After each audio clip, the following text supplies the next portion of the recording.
All right, so we're looking at the 7-7 homework where we're going to be solving systems of equations using matrix equations. So I'm actually going to start with this one, I think. Oh, no, that's not the one I wanted to start with. This one? Nope, darn it. Let's just go in order. Okay, so actually, haha, I'm going to start with the second one. So when we solve this second one, we're going to have to find the inverse of A. So that'll show you how to do number one, which just wants you to find the inverse of A. So the idea is we've got an equation that says that AX equals B.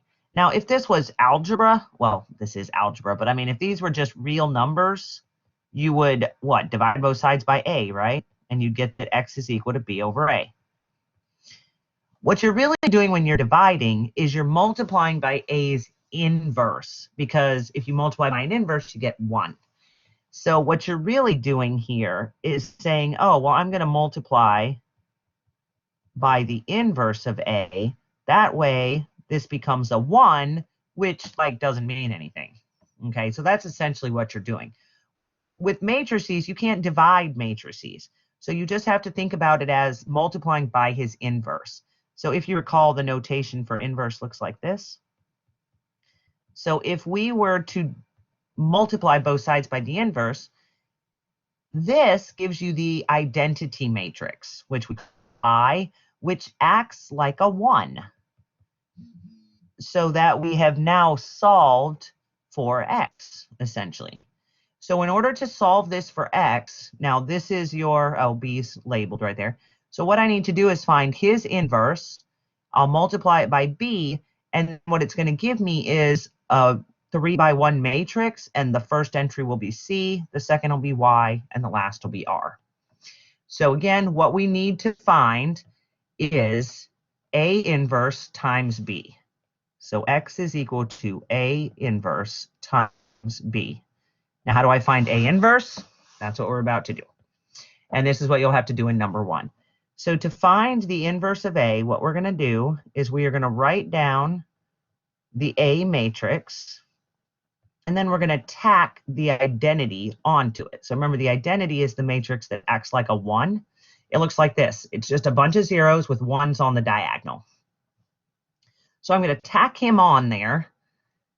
And then what you want to do is you want to row reduce this. So use your elementary row operations until this first part, the first 3-by-3, looks like the identity. So that's what we want to do.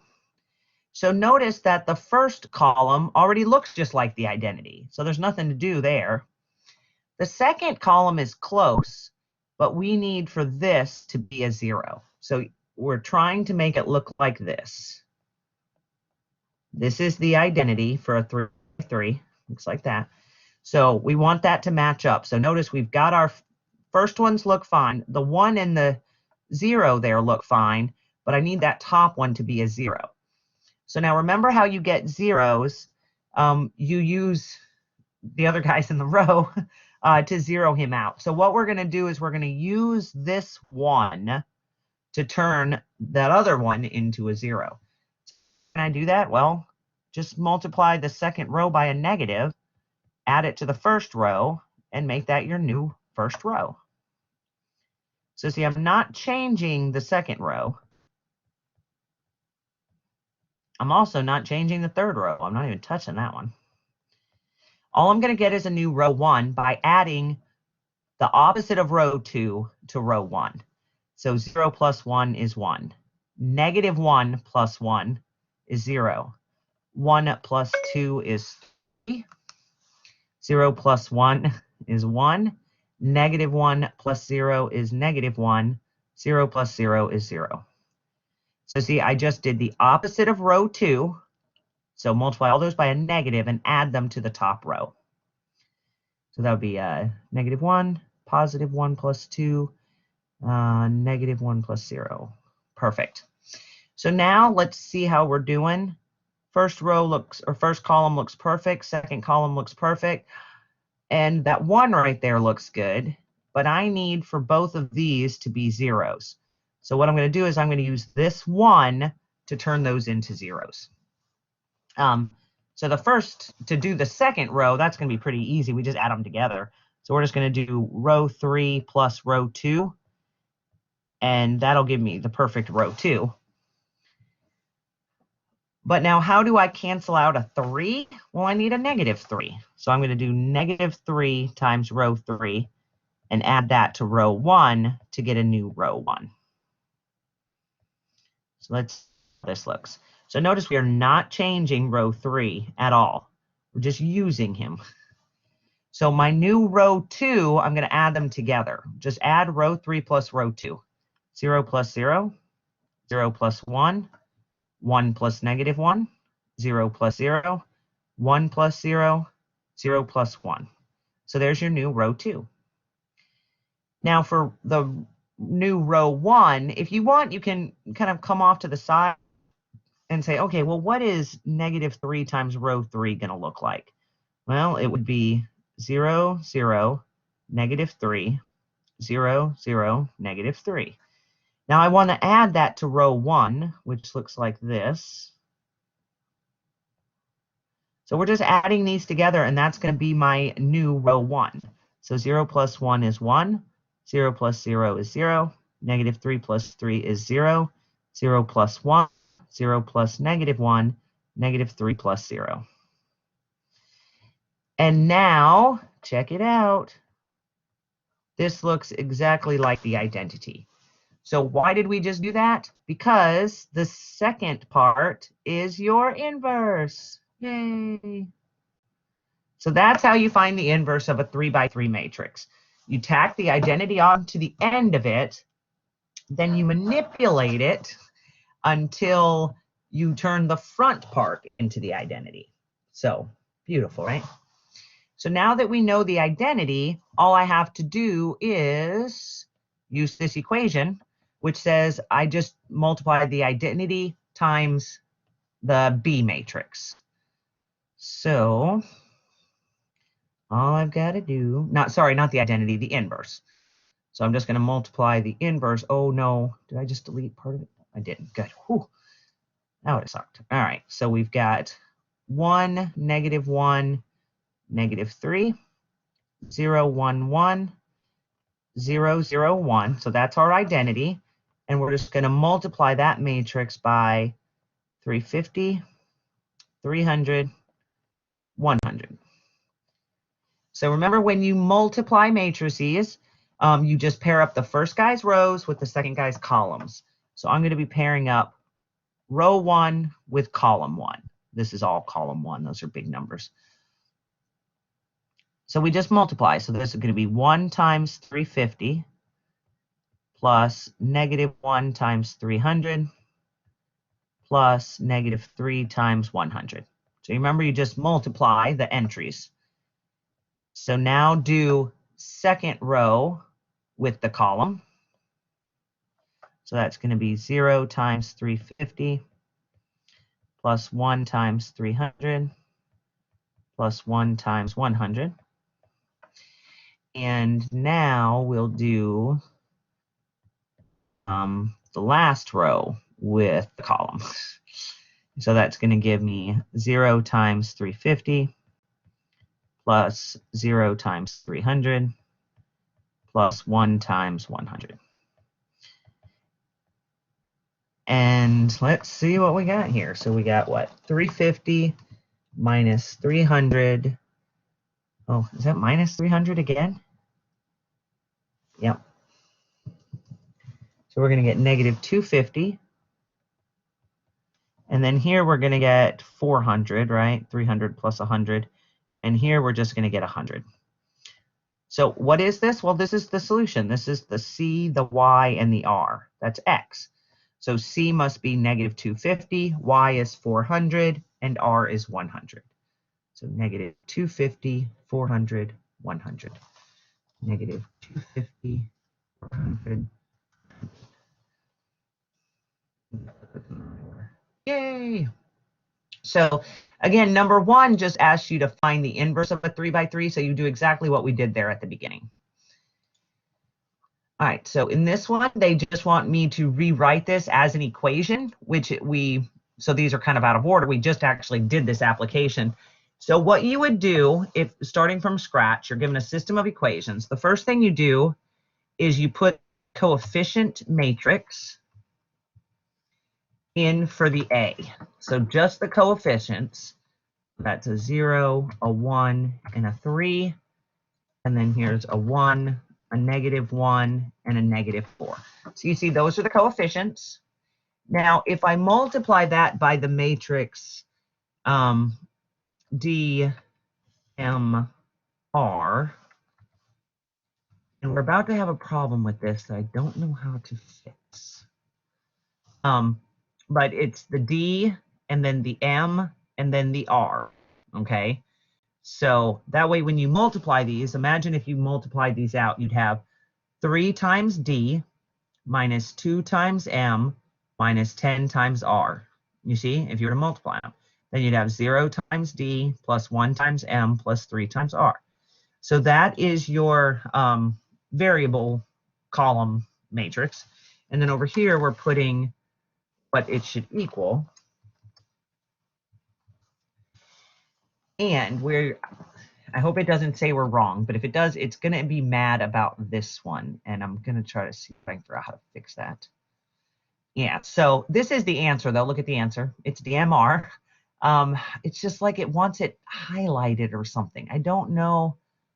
What if we tried to, like, copy this? Copy, paste. Copy, paste. Copy, paste. All right, I don't know what I'm going to do about that, you guys, but I'm going to go in and see if I can get that fixed, because we didn't do anything wrong. Like I said, even when we say show us the answer, it's the exact same thing, just in italics. So I don't know what's going on there. So I will go back and try to fix that one. All right, so let's see. This one, this is solving a matrix equation, but I don't think we're going to need, well, there's no division. So just keep that in mind. There is no division with matrices. So if I were going to solve this equation for x, well, I can subtract matrices. So see, I can subtract the b from both sides. So 3 times x is equal to c minus b. And it is possible to subtract c and b, so we're okay there. Now, how do you get rid of a 3 when you're not allowed to divide? Well, you multiply. So I'm going to multiply by 1/3. And remember, order matters here. I'm going to put this in parentheses. So I'm multiplying on the left by 1/3. So 1/3 times 3 is 1, which means nothing. So that's kind of nice. So x is going to be equal to 1/3 of c minus b. So what's that going to look like? Well, let's see. For the matrix, you're going to have c minus b. So see, there's the top entry. The next, or the 1, 1 entry. The 1, 2 entry is going to be 4 minus 4. The 2, 1 entry will be 9 minus 0. And then the 2, 2 entry will be 8 minus 5. So see, remember when you subtract matrices, it's just this one minus this one. You line them together. And so then we did this one minus this one. And then we have this one minus this one. And then we have our 8 minus 5. So just keep them lined up. So then this is going to be 1/3 times, that's a 12, a 0, a 9, and a 3. And then remember, when you multiply a matrix by a number, you just give everybody that number. And multiplying by 1/3 is essentially dividing everyone by 3.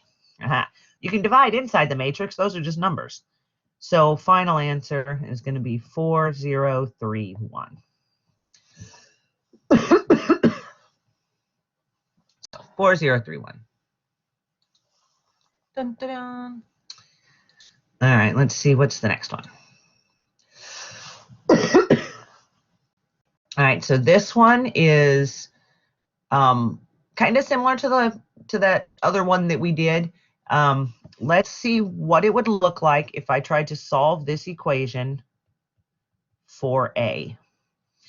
So remember, you can't divide by A. I'm going to space this out a little bit more.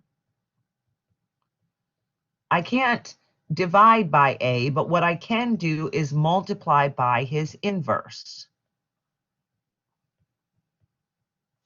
Okay, and remember that order matters. Matrix multiplication is not commutative. AB is not necessarily the same thing as B times A. So make sure if I multiply this one on the left, I'm multiplying this one on the left.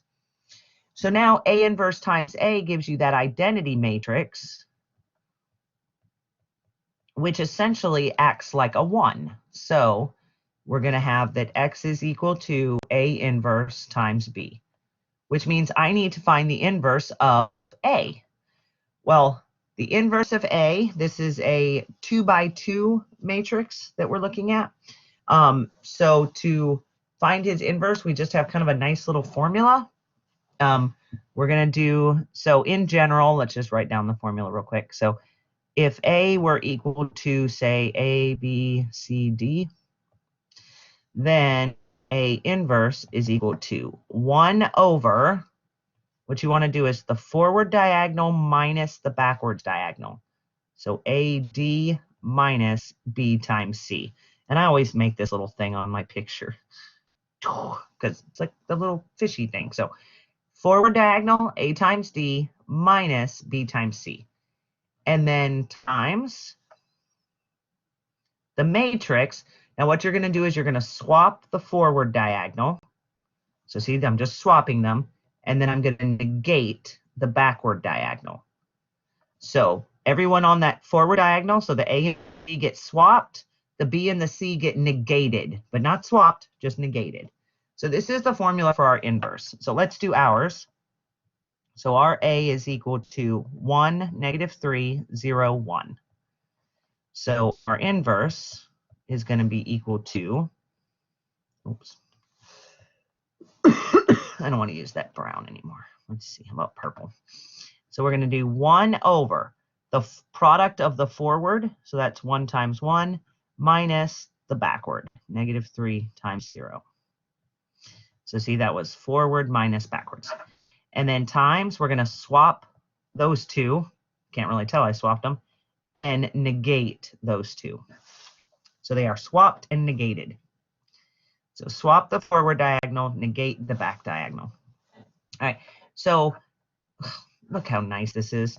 That's 1 times 1301, which means our inverse is really just 1301. So remember what we were trying to do, though. We're trying to solve for x. And so I know that x is equal to A inverse, which is 1301, times B, which is negative 17, negative 12, 76. So now we are practicing our matrix multiplication. So we're going to have, this is a 2 by 2 by a 2 by times a 2 by 2. So we're going to end up with a 2 by 2. So the 1, 1 entry is going to be first row with first column. So 1 with the negative 17 plus 3 with the 7. So see, you just put the first guy's row with the second guy's column. All right, that was the 1, 1 entry. So the 1, 2 is going to be first row, second column. So 1, negative 12 plus 3, 6. All right, now for the 2, 1, we do second row, first column. So that's going to be 0 times negative 17 plus 1 times 7. And now for the 2, 2, we're going to do second row, second column. So we're going to have 0 times negative 12 plus 1 times 6. So what is that going to give us? Let's see. We'll have negative 17 plus 21. So this is a 4. And we're going to have negative 12 plus 3 times 6 is 18. So that's going to give me a 6. For this one, I'm just going to get a 7. Here, I'm going to get a 6. So final answer, 4, 6, 7, 6, which is A inverse times B. And that's how we have to solve for x. So 4, 6, 7, 6. 4, 6, 7, 6. Go us. Go us. All right, let's see. All right, and this is just like number 2. So the same as number 2. You're going to have to find A's inverse first. So again, if we were to solve this, we would get that x is equal to A inverse times B. Well, how do you find A inverse? Remember, you've got to tack on that identity.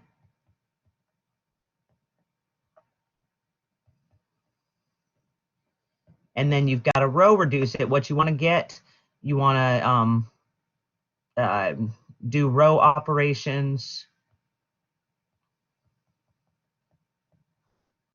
until you get the identity here, and then over here you would have A inverse. So you start with A and the identity, you row reduce it until you get the identity in front, and then the thing on the other side is the inverse. So you'll have to find the inverse and then multiply it by B. So just like that first one we did. And that is your 7-7 homework. Isn't that 7-7? Yeah.